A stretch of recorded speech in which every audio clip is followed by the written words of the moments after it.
की शुक्ला आप लोगों को कक्षा 9 की हिंदी कृतिका के विषय में बता रहा हूँ।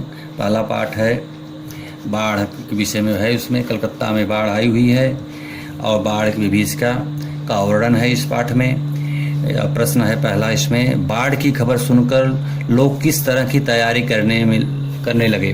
बाढ़ की खबर सुनते ही सभी लोग अपने घरों में आवश्यक सामग्री रखने की तैयारियां करने लगे। वे बाढ़ कितना भयंकर होगा, कितने दिनों तक रहेगा, इसलिए वह अपने घर में खाने पीने की समस्त सामग्रियों को रख लेना चाहते थे। चाहे वह माचिस हो, चाहे वह मोमबत्ती हो, इत्यादि सामान हो, घर पर इकट्ठा कर लेना चाहते थे। बाढ़ की सही जानकारी लेने और बाढ़ का रूप देखने के लिए लेखक क्यों उत्सुक था कि बाढ़ की क्या स्थिति है, उसकी सही जानकारी मिल जाए कि किस गति से बाढ़ आ रही है, बाढ़ कितनी तेजी से बढ़ रही है, पानी कितनी तेजी से बढ़ रहा है। इसको देखने के लिए लेखक इस उत्सुक था और इसका वर्णन करने के लिए वह उत्सुक था। इसलिए वह बाढ़ को देखने के लिए रिक्शे पर बैठकर वहां जाने के लिए तैयार है।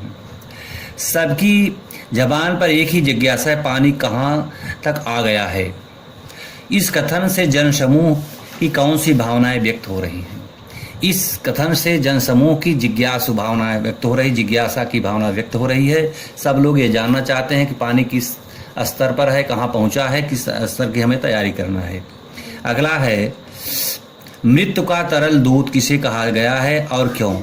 यहाँ पर मृत्यु का तरल दूध जो है बाढ़ की विभीषिका पानी को कहा गया है और इसलिए कहा गया है कि वह जल जो हमारे जीवन के लिए एक बहुत ही आवश्यक है और वह कभी इतना तेजी से बढ़ रहा है बाढ़ के कारण कि वह आज जीवन को समाप्त करने के लिए जैसे लग रहा है उत्सुक हो गया है। आपदाओं से निपटने के लिए अपनी तरफ से कुछ सुझाव दीजिए।